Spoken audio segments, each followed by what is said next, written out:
Welcome to the Tipping Point Show. I'm Jimmy Evans. I'm very excited today to have Bill Koenig joining me. I've mentioned his book, Eye to Eye, on the show many times, and we're going to be talking about it today. Bill is a journalist, and he served as a White House correspondent in 2001 and 2002.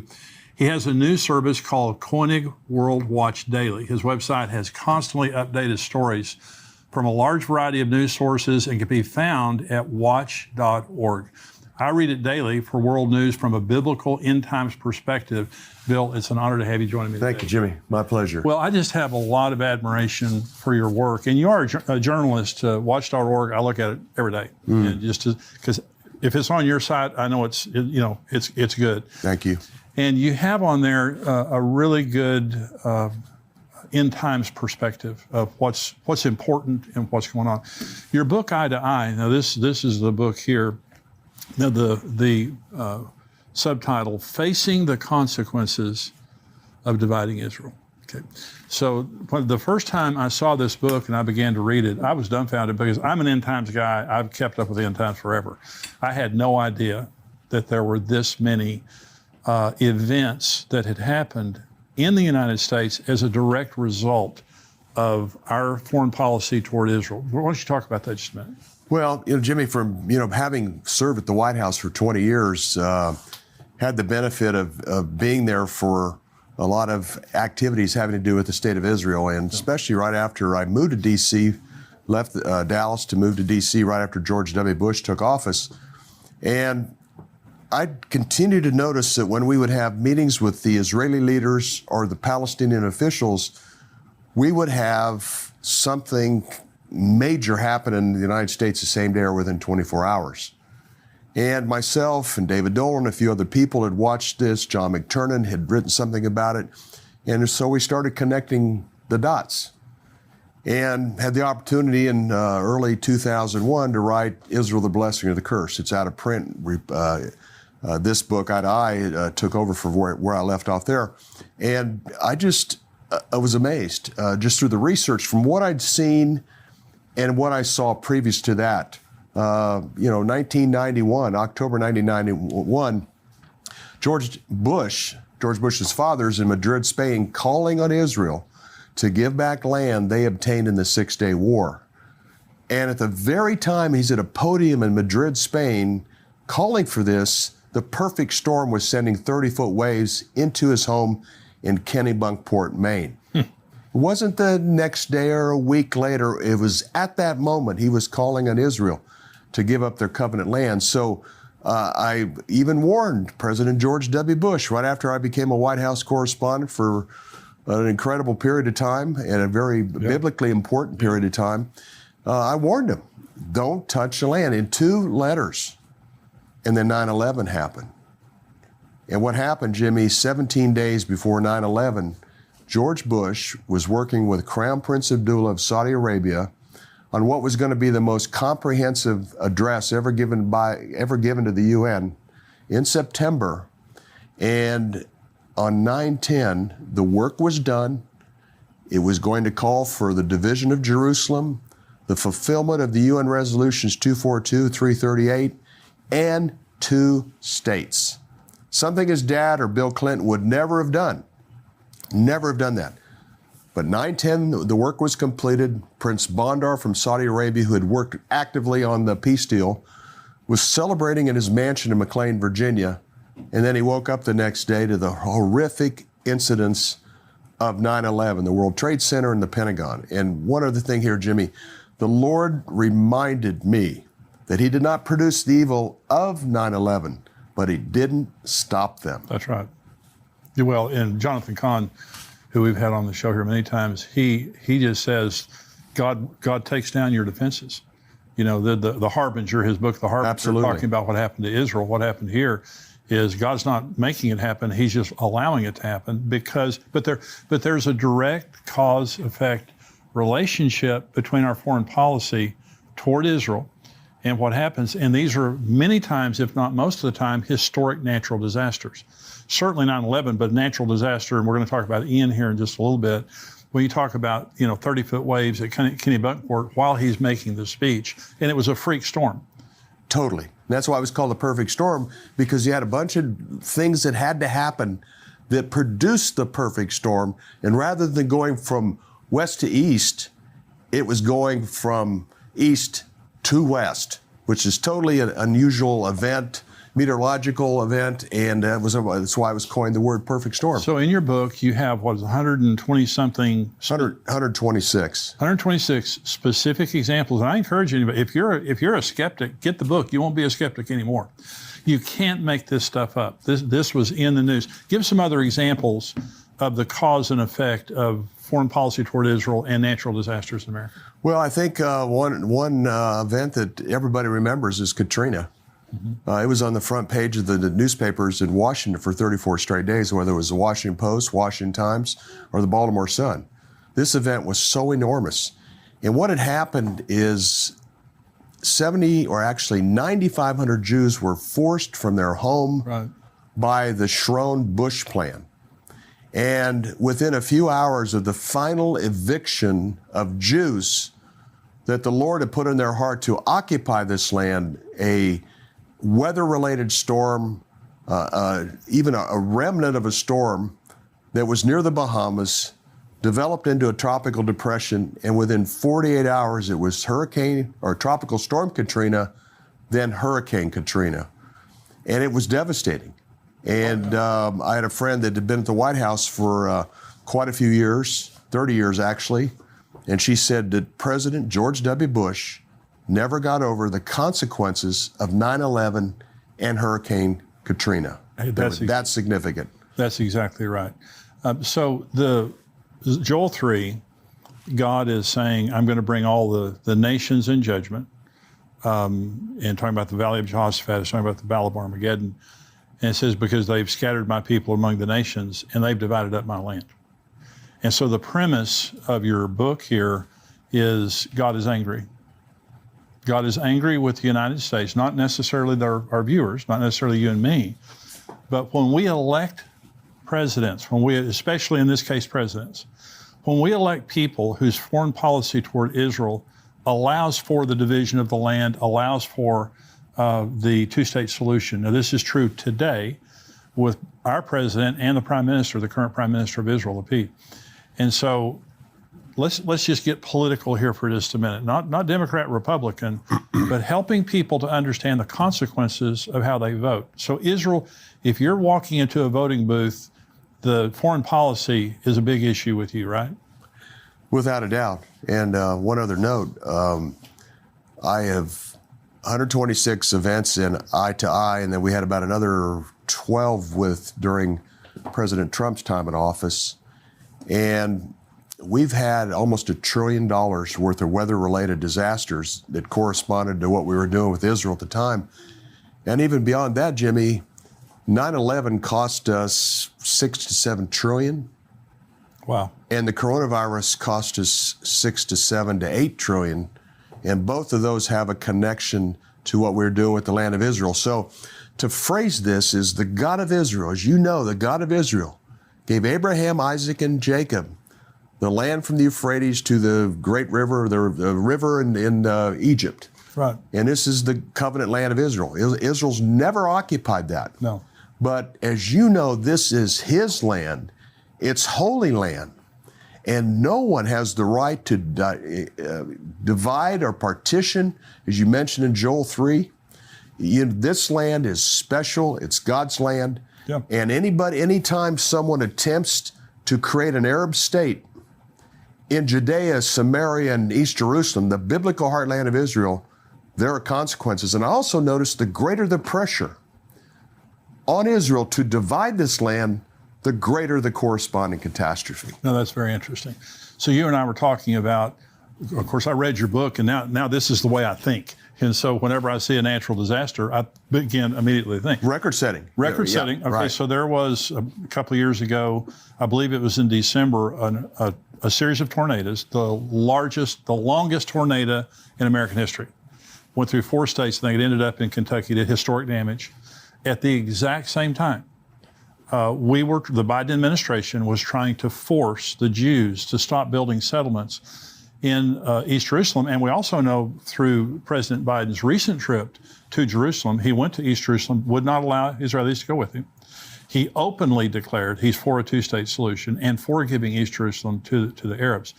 And so, again, we're going to talk about Ian here in just a minute, but we're seeing historic natural disasters happening still in America directly related to the foreign policy of America. And I might add, Jimmy, because a lot of your audience is very appreciative of all the things that President Trump did for our country and also for Israel. Right. And I had the opportunity recently to interview Ambassador Friedman in Israel, and I mentioned we've never had a more pro-Israel administration. No. Mike Pence, Mike Pompeo, Nikki Haley, John Bolton stood for Israel at the International Criminal Courts. Friedman, a biblical scholar that can speak Hebrew, that knows the Tanakh or the Old Testament quite well. Oh. And I mentioned that President Trump did more for Israel than all our presidents combined. Yeah. He moved the embassy to Jerusalem when others promised that. He got out of the Iran nuclear deal. He acknowledged Israel's sovereign right to the Golan Heights, which is critical, as you know, for their defense. Yeah. Secretary of State Pompeo said the settlements are not illegal in Judea and Samaria according to the San Remo Agreement of 1920. Wow. Defending Israel at the International Criminal Courts. We've never had an administration like this. And we tried. We did a lot to try to persuade President Trump not to get involved with the land, to divide the land. Hurricane Harvey was his first supernatural disaster that hit Houston, or hit the southern part of Texas very strong in Houston. And I thought, well, what was happening at that time? And I found out that Jared Kushner, really the architect of the Trump-Israel plan, Sure. He was in Qatar, he was in Jeddah, Saudi Arabia, he was in Abu Dhabi, United Arab Emirates, he was meeting with Egyptians or Jordanians on what Israel was going to agree to in order of having the deal of the century. And then Hurricane Harvey developed out of a remnant down in the Gulf. So Was there a part of what he was trying to do that would take the land away? Oh, absolutely. He was trying to get the Arabs to go along with his plan, which was going to call on Israel to give up 70 to 80% of Judea and Samaria. Right. The biblical heartland of Israel. So absolutely, because it was not obvious. I had to dig through Arab press, and I did a lot of reading. I go, this storm, has to have been something that was taking place with Israel's land at the time of this Hurricane Harvey, because it was such an unusual storm, developed out of a remnant, similar to Katrina. It just kind of developed. Yeah. It wasn't from the Caribbean or off the west coast of Africa. It was very unique. And then I found that out, and we lobbied hard. You know, President Trump, don't do it, don't get involved, don't push, and we pushed hard. But there was also others that were within the Christian community that were excited about the Kushner-Trump peace plan. Well, and Jared Kushner had a huge amount of influence on Trump in that area. Enormous. In that arena. Absolutely. So you quote Zechariah on your website, watch.org, Zechariah 12, that God's going to make the Jerusalem a burdensome stone. Absolutely. And anyone who tries to touch it is going to be cut in pieces. Do you believe that we're living in that day, obviously, where Jerusalem has become the international issue and to those surrounding nations? No doubt about it. And I think, Jimmy, what's fascinating about all this, despite our president's errors, they are just accelerating final day events to the conclusion of an eventual peace deal. That's, when I talk to audiences, I said, Bush and Clinton and George W. and Obama and Trump all had a biblical prophetic role. And I think what's important, and things really accelerated dramatically, January 28, 2020 at the White House, Trump introduced his plan with Benjamin Netanyahu in the audience, and very supportive of the deal. And he came up with a map that there had never been a specific map from the administration that his people put on Twitter. So 76 million people saw this map. And within about 41 minutes of the map being posted on Twitter, we had a 7.7 earthquake shake the Miami financial district. And usually, it's unbelievable. It is. It's unbelievable. And then that afternoon, according to Peter Navarro, things were breaking loose because of coronavirus. He was telling Fauci and Azar and Mulvaney, the chief of staff, my God. we need to do something. This is going to be a disaster. We need to close the air travel to China. Look at closing it to Europe. This is going to be a disaster. They laughed off Peter Navarro. Navarro says, okay, I'm going to put this in memo. Next day, January 29, he put a memo, says this is going to cost 1 million to 2 million lives. Wow. It's going to cost us $3.7, $3.8 trillion unless we do something serious. He wrote it to the National Security Council. Also, President Trump, that day they started their coronavirus planning task force. What also happened, Jimmy, within 24 to 48 hours, every major leader around the world said, no, we have our plan. There's a Trump plan, but we have our plan, the two-state plan. We want a balance between the Israelis and Palestinians. So you had Merkel, and then you had Johnson, and then you had Macron, the Arab leaders, Erdogan and others. So within 20 to 48 hours, along with the Vatican, they all established their position. 7 weeks later, we had 3 billion people in lockdown because of coronavirus worldwide. And the direct connection, and you're making the direct connection now. I absolutely loved President Trump's positions on Israel. Absolutely. So the one thing that he did wrong was to allow for the division of the land of Israel. Now, it's my understanding, I actually said this in a message, and someone corrected me in this, and I want to get your perspective on this. In the deal of the century, there was a part of East Jerusalem given to the Arabs. Is that correct, or is that incorrect? Well, there's still a debate over that, Jimmy. He basically said Jerusalem's not to be divided. It's Israel's, but at the same time, there was some kind of behind-the-scenes language that might have possibly carved a part of East Jerusalem out for the Palestinians to have a capital. You know, and I talked to Trump administration officials about this. They say, well, we never really expected the Palestinians to comply anyhow. They have a history of that. Sure. But nonetheless, they were going to be 70 to 80% of the covenant land of Israel, Judea and Samaria, was continuing. That narrative was continuing. And it continued the two-state narrative, even all the way up to the Abraham Accords of the summer, leading up to the September 15, 2020 signing of the Abraham Accords. That was the narrative.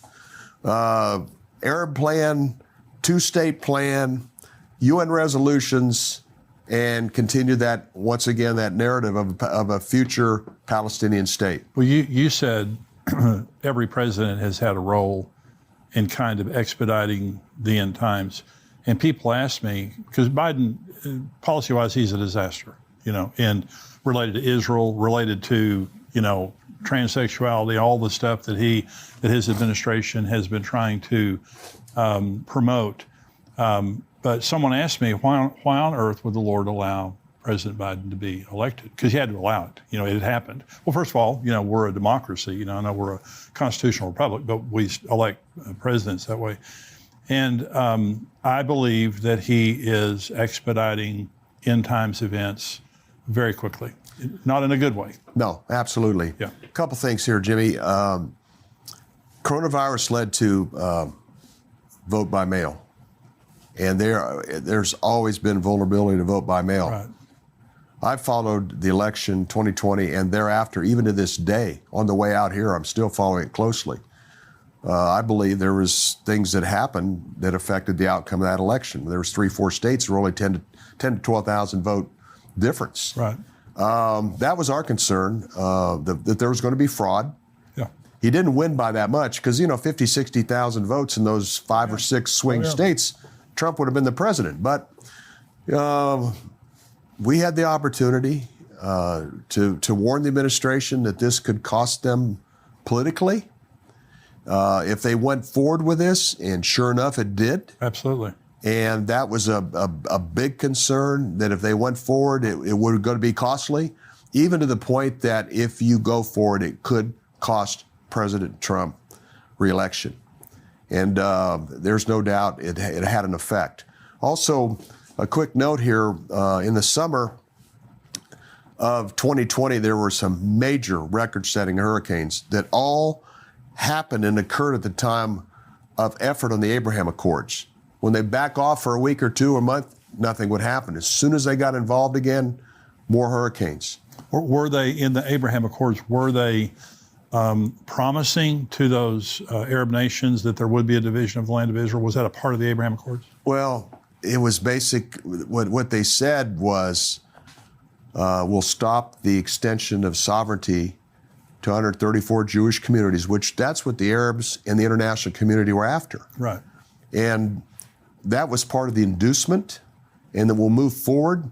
My problem with the Abraham Accords, it keeps the two-state narrative going. Right. The Arab plan of 2002 was re-mentioned. Right. The UN resolutions 242, 338 were mentioned again. Right. And so that, my opinion, biblically, it's not even my opinion, biblically, Israel has the right to those 134 Jewish communities. Of course they do. Rightful extension of sovereignty. But what happened? We had a very disruptive summer, record-setting hurricanes. We had so many events, disruptive events, that they had to go into the Greek alphabet.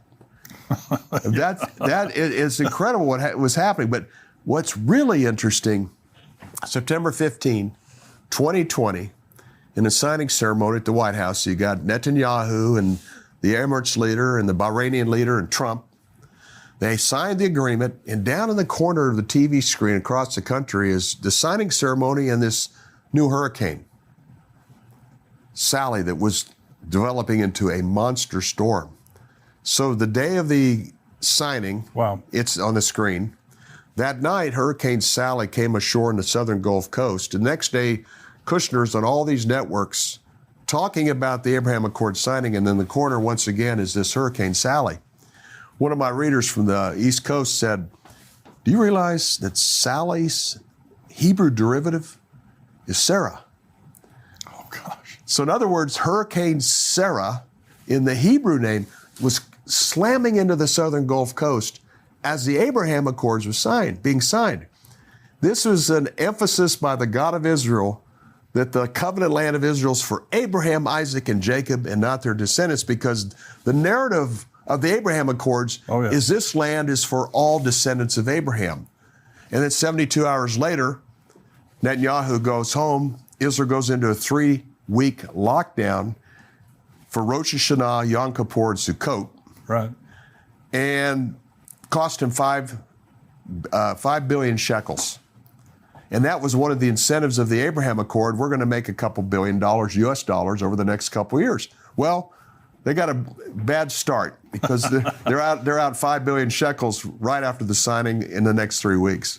Well, one of the things that your book does, it did for me, and you're just making it even more vivid here, is there's a direct connection between the events that are happening in the world and what's happening in Israel. Israel is the apple of God's eye. Everything, when you go to the Bible, when the Bible says north, it's north of Jerusalem. It's south of Jerusalem. East is east of Jerusalem. God loves everybody. God loves the Arab people. But he has a special relationship with the land and the people of Israel. And so what you're saying is it's a special relationship in two ways. He blesses those who bless Israel. He curses those who curse Israel. And when you're actively working to divide that land, he takes it personally. Now, let me just say, because we're going to start talking about Hurricane Ian, the end of this age happens at Jerusalem. According to Zechariah, according to Revelation, the last scene of this age is the entire world gathers against Jerusalem. If it were not for the United States, the United Nations would have already tried to impose a two-state solution. Yeah, absolutely. So only of course, now with President Biden, but you also have Lapid kind of on board. But this thing's going somewhere, is what I'm trying to say. The entire Bible is focused on the nation of Israel, and prophetically, it's all going to come down to the city of Jerusalem. And so this is a big deal.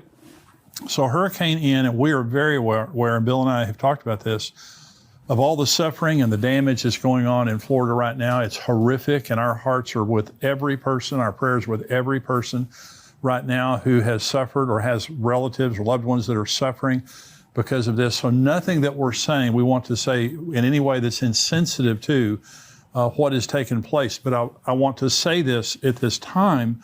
So I want to talk about the cause and effect here. Let's start with Hurricane Fiona, because there's a connection there, and then we'll talk about Hurricane Ian.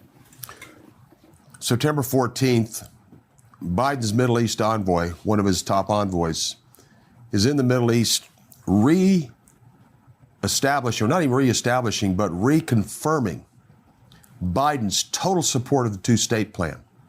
This is September 14.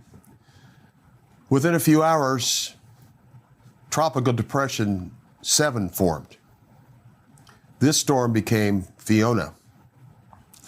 Fiona developed, produced a tremendous amount of rain, sat in Puerto Rico and moved on. And then the following week, the UN meetings. Right. September 21st, Biden's at the UN and reaffirms his administration's commitment to the two-state plan. And this is a time to move forward. The next day, Lapid is at the UN and talks about his full support of the two-state plan. Israeli prime ministers don't do that at the UN. Right. And you could hear a collective fury within Israel in the political circles, the fact that Lapid, who'd been influenced by Biden to do this at the UN, and then later that afternoon, Biden congratulated Lapid for his statement about the two-state plan, and then Canada's Trudeau sent out a tweet fully supporting Lapid's comments about two-state. Fiona was working its way into the Atlantic. Some people thought it would hit Bermuda, but right after Trudeau made those statements, it made a north-northwest turn and ended up hitting Canada the next day, the most intense Atlantic storm in the history of Canada, 24 hours after Trudeau complimented Lapid on making his decision. And this is a statement we've made consistently during this interview, and that is historic. These are historic catastrophes. Key. These are the biggest, Jimmy, these are the biggest events. I mean, the 126 events in eye to eye and the 14 after, these are record-setting events. These are the biggest in U.S. history. And that's what's so key. And I noticed the greater the pressure on Israel to comply, the greater the corresponding catastrophe in America. So, and you're a journalist, and this is why I love your information, is because as a journalist, you observe what's happening and report on it. Start seeing the patterns. You're not a preacher. You're not trying to, take the Bible and, manipulate the facts. These are things that have happened that all the world sees. Okay. The only difference is they don't make the connection related to Israel. So in you believe that the United Nations preceded Ian, the formation of Ian. Yeah, between Biden and Lapid's comments, and then Biden's full support to the public of Lapid's comments, early September 23rd, around 5 a.m. in the morning, Tropical Depression 9 forms. This becomes Ian, and it's never the catastrophe or never the event, the weather-related event, whether it's tornado outbreaks, earthquakes, or hurricanes. It's always an event first, like what Biden did, Lapid did, and then the Tropical Depression forms. Right after. Well, Hurricane Harvey, when it hit, and I have a lot of friends down in that area, and it was just horrific. One of the churches that we're good friends with there, flooded the church, just all the area there. God isn't against Florida. God isn't against Texas. God isn't against Louisiana, or all the places where these events happen. God is against an administration that is elected publicly, popularly, but is against an administration trying to put pressure on Israel to divide up the land. And so when you see the historic nature, the horrific, you're talking about the trillions of dollars that these things have cost, you're getting an idea of how angry God is. God's very angry with these, not the people, the individuals of Florida or Texas or anywhere. He's furious at the spirit that is behind these events, because it's anti-Semitism. It is against the Jews having their homeland and having it peacefully, right? That's exactly right. The biblical heartland of Israel. and I re-emphasize that the God of Israel gave the land to Abraham, Isaac, and Jacob and their descendants to occupy. That's right. And he gave the Arab and the Middle East countries a tremendous amount of land and a tremendous amount of natural resources, oil, natural gas. He blessed them enormously. Yeah. But there's this obsession, not only with the Middle East Arab leaders and Shiite and Sunnis, the international community. But that's the beauty of this is, why does a country the size of New Jersey and a city of Jerusalem receive the kind of international attention it receives all the time? And it's remarkable how God has done that. And you mentioned Zechariah 12:3, Jerusalem will become a burdensome stone. Yeah. Every Middle East leader right now and every leader of the world is in favor of dividing the city of Jerusalem. Yeah. And there's enormous consequences. Is there any other capital in the world where there's any serious discussion of dividing Moscow or dividing Tehran or dividing anywhere else? Only Jerusalem.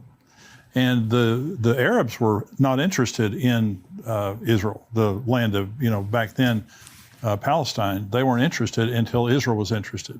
And then everybody starts acting like it's something really valuable. It was a wasteland when Israel came. Absolutely. And now, every time I go back, and we're going back again in December, every time I go back, it's more beautiful all the time, the Jewish control part. It's incredible. It's incredible. So, Bill, watch.org is one way that people, and I really do encourage you to look at his website regularly, because it's just full of really important news. I like the way your website's formatted, because it's simple, but it just gives you really great headlines there. Is there any other way that people need to contact you, or just at watch.org? Yeah, watch.org. And also we're developing a site, reach1billion.com. The site is in place. And the purpose of that is we have 1 billion people worldwide that attend replacement theology churches. Yes, they do. That's 100 million in America. Protestants and Catholics have no understanding of the biblical significance of the days we're living in the state of Israel. And then at watch.org, every Friday I put out a weekly summary of world news that's biblically relevant. It's a subscription. And the key is, and it's difficult to keep it to 18 to 20 pages, as you can relate to, Jimmy, but it's just kind of a summary of what's happening Israel, Middle East, biblically related. And then also we focus a lot on domestic issues in the United States that affect us as Christians. Well, thank you, Bill, for being with me. I want you to come back now. Okay? Look forward to it. Because I know that everybody that's watching this. This is amazing. And, Bible prophecy is empirical. It's measurable. It's tangible. It's not some esoteric type of thing that kind of, you get weird and you kind of have to make it up. Israel exists miraculously for the second time, according to Isaiah 11. They exist. The things that the Bible said would happen in the end times are happening, have been happening for 74 years. And so, and what Bill has done in this book, Eye to Eye, I really do encourage you to get this book. If this is something that's interesting to you, and let me say this, if you have unbelieving friends or cynical friends, let them read this book, because this is talking about real life issues that are happening right now. These things are happening right now today. And once you've read this book and listened to Bill, it makes you think differently, because when you see these natural disasters that are happening, and then you see what's happening related to Israel, you begin to see there's a direct correlation. And so I do pray for this election that's coming up that people will get out and vote, and that you'll vote according to morals and vote according to values, and not just money and all the things that politicians promise, Republican and Democrat, but vote. And when the presidential election comes up, if we're still here, in 2024, we need to remember that the foreign policy of whoever we elect as President of the United States affects every single individual in a very big way. And when they have bad foreign policy related to Israel, we're all in danger because of that. And so, again, Bill, thank you for being with me. We're going to have Bill back again. Now, we have our subscriber-only portion of the program coming up. I'm going to be answering questions that you guys, subscribers, have written in. If you're not a subscriber, endtimes.com is where you can go. $7 a month, $77 a year. We would love to have you be a subscriber, and you get the entire podcast here. Plus, we have articles and videos that come out all week long talking about end times, talking about things that matter.